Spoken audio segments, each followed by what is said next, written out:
Assalamualaikum warahmatullahi wabarakatuh. Halo teman-teman, apa kabar hari ini? Semoga teman-teman senantiasa dalam keadaan sehat walafiat dan tetap semangat dan bahagia. Oke teman-teman, alhamdulillah hari ini kita bertemu kembali dalam pembelajaran pendidikan agama Islam dan budi pekerti. Sebelum kita memulai pembelajaran kita, marilah kita sama-sama membaca doa. Bismillahirrahmanirrahim. Rabbi zidni ilman warzuqni fahman. Ya Allah, tambahkanlah ilmuku dan berilah aku pemahaman yang baik. Amin. Teman-teman, materi kita hari ini adalah sikap terpuji Rasulullah Sallallahu Alaihi Wasallam. Indikator yang ingin kita capai pada hari ini, yang pertama, menunjukkan perilaku mandiri. Dua, menyebutkan sikap terpuji dari kisah keteladanan Rasulullah Sallallahu Alaihi Wasallam. Tiga, menjelaskan sikap mandiri dari kisah keteladanan Rasulullah Shallallahu Alaihi Wasallam. Nah, teman-teman, sebelum kita melanjutkan materi kita, marilah kita sama-sama mendengarkan kisah Rasulullah Shallallahu Alaihi Wasallam berikut. Nabi Muhammad Shallallahu Alaihi Wasallam sejak kecil sudah terbiasa hidup mandiri. Ayahnya yang bernama Abdullah sudah meninggal sejak ia belum lahir. Ibunya yaitu Aminah meninggal ketika usianya baru 6 tahun sehingga menjadi yatim piatu. Tapi meskipun yatim piatu, Nabi tidak pernah menyusahkan orang di sekitarnya.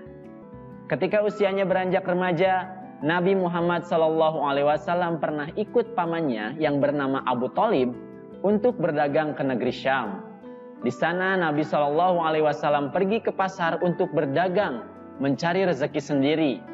Nabi menabung setiap uang yang dihasilkannya dari berdagang untuk bekal hidup mandiri. Karena kemandiriannya, Nabi Muhammad SAW dikenal sebagai pekerja keras, jujur, disiplin, dan sabar. Nah, teman-teman sudah menonton kisah Nabi Muhammad SAW yang menunjukkan Nabi Muhammad SAW itu merupakan pribadi yang mandiri. Apa itu mandiri? Mandiri artinya tidak mudah bergantung pada orang lain. Jadi, kalau kita membutuhkan sesuatu, kita melakukannya sendiri, selagi kita bisa melakukannya. Tidak selalu meminta bantuan pada orang lain, kecuali kalau kita tidak bisa melakukannya, barulah meminta bantuan orang lain.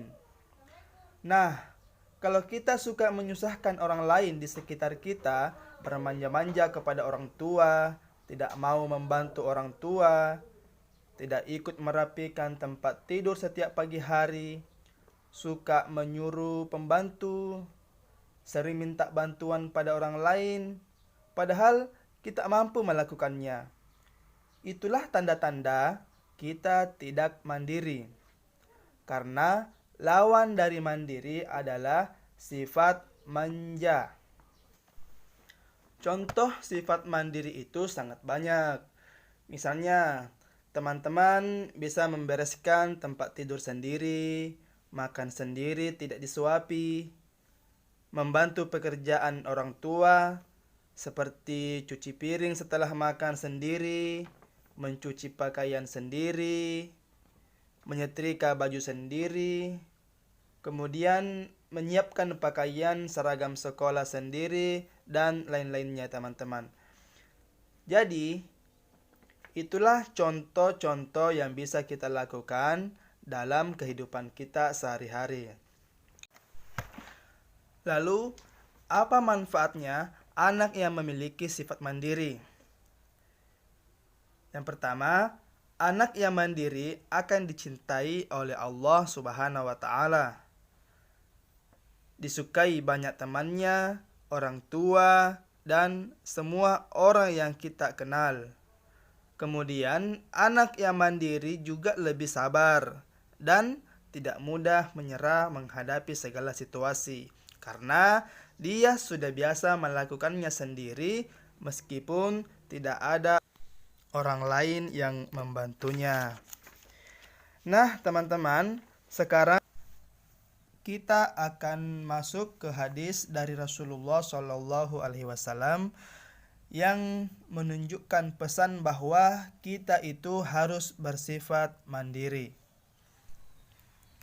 Dari Abu Abdillah Az-Zubair bin Al-Awwam radhiyallahu anhu, Rasulullah Shallallahu Alaihi Wasallam bersabda, "Demi sekiranya salah seorang dari kamu membawa tali dan pergi ke gunung untuk mencari kayu, kemudian dipikul ke pasar untuk dijual dan dengan itu dapat menutup air mukanya, maka yang demikian itu lebih baik daripada meminta-minta pada orang lain, baik mereka memberi atau menolak padanya."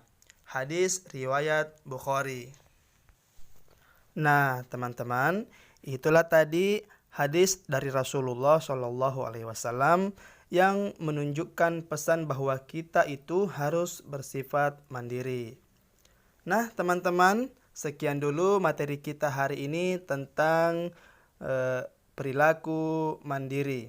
Nah, mudah-mudahan teman-teman semua yang ada di rumah bisa mengaplikasikan sifat mandiri Rasulullah Shallallahu Alaihi Wasallam di rumah. Baiklah teman-teman, kita akhiri pertemuan kita pada hari ini dengan bersama-sama membaca tasbih kafaratul majelis. Subhanakallahumma wa bihamdik asyhadu an la ilaha illa anta astaghfiruka wa atubu ilaik. Assalamualaikum warahmatullahi wabarakatuh.